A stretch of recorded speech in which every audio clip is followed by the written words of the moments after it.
guys, may kukwento nga pala ako. Kwento lang tayo haba tayo nagmamala. Naalala ko siguro 6 years from now. Ang alam ko 6 years from now na siguro. Dito sa lugar na ito, pauwi ako galing Turbina. Rider car pa yung dala ko. May isang Mio na binangga ako sa likod ko, na nabasag ang tapalodo ko. So nagtumba siya. Ngayon hinabol ko siya kasi ang layo siguro mula pagitan doon guys, kung makikita nyo tricycle na yun. Mula doon nabangga niya ako. So siyempre namubante na ako. So gandun na ako. So naiwan siya sa likod, natumba siya. Ang gusto ko sana alamin ko yung kalagayan niya. Wala namang problema sa akin kung nabasag.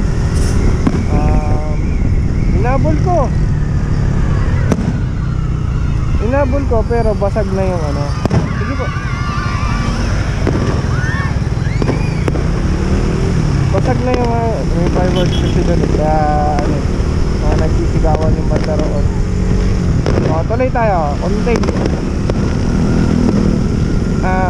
yun nga, inabol ko siya. Bigla nawasak ang bilis. Sabi sa akin ng mga nakakita, siguro baka walang lisensya daw. O naalala ko lang, na-feedback ko lang sa utak ko, o naalala ko lang yung memory na yun. Ang mga 6 years from now na ang nakakalipas. Pagod kasi ako noon. Wala naman ako kasabay guys. Hindi naman ako may kasalanan. Ako yung binangga niya. Sa likod, basag yung tapalodo ko noon guys, sa hulihan. Yung ating salaan ng basta yung sa may motor na to. Huwag nyo na lang tingnan yung plaka. Yung basta tapalodo nun, tapalodo. Alam nyo naman siguro tapalodo sa likuran. Yung sa carb ko kasi mabasag. So siguro natakot din siya na magalit ako. So pagbayarin ko siya, wala siyang lisensya, hanapan ko. Tinakbuhan niya ako, parang hit and run. Pero alamin ko sana yung kalagayan niya. Pero kasi nakita ko sa uling side mirror ko, siya, may sugat siya sa baraso. Alam niya na yun, yung langgunisa, diba? So sabi ko siya, yan ang sabi ng mga nakakita sa akin. Ako kasi binangga, talaga naman preno ko sa ulian. Pero kung ako'y naka double disc pa noon, wala pa kasi ako diskarte na sa double disc kumbaga wala pa tayong budget. Aba, alamin ko lang naman sa kanya yung kalagayan kasi nawala pero masakit yun guys. Kusino, unang gunista, wala kita ko kasi yung niya tapos ang helmet pa niya, yung helmet na yung sa bike, parang street bike.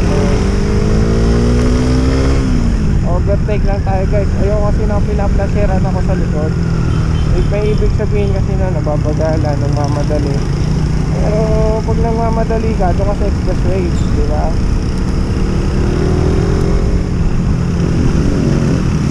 Mahirap kasi sa atin. Kaya ako, overtake ako na. Kaya tayo guys, lagi tayo mag-ingat, lagi tayo mag-sagaan. Huwag tayong masyadong kampante sa kasama natin o sa katabi natin.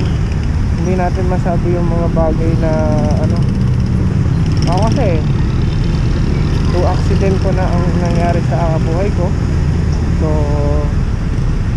marami na ako natutunan.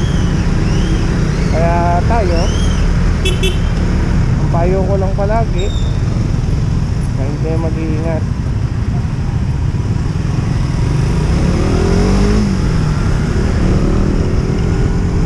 Paano guys, maraming salamat. Don't forget to subscribe, follow nyo yung Facebook ko.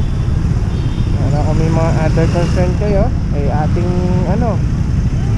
kung may gusto kayong halimbawa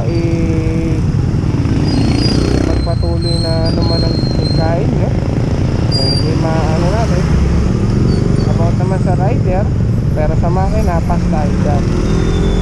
Pero kung tatanungin nyo ako sa pagpapagawa ng double disc, Eh ito, puntahan niyo ako at tutulungan ko kayo. Kayo pa sasagutin ko ng materyales, ako ang assemble. Kasi yan, madaming proseso yan.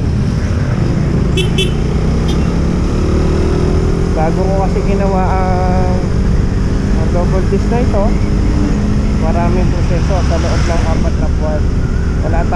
Wala tayong torno, mano-mano ang aking gawa.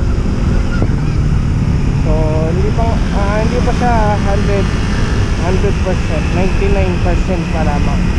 Pero pinasok ko na siya sa 99%. Ano sa loob nito? Almost 2 months ko na siyang gamit. Wala akong problema. So ang nagiging problema ko lang, dalawa na kasi sila, may tendency na malambot talaga siya kasi naghahati na yung kanyang braking system. Ang ginamit ko, ang una dito ay stock natin na brake master. Bumili ako ng Nissin na B22 na hindi naman siya class A, class B. Okay na rin, na-tryan natin, maganda naman.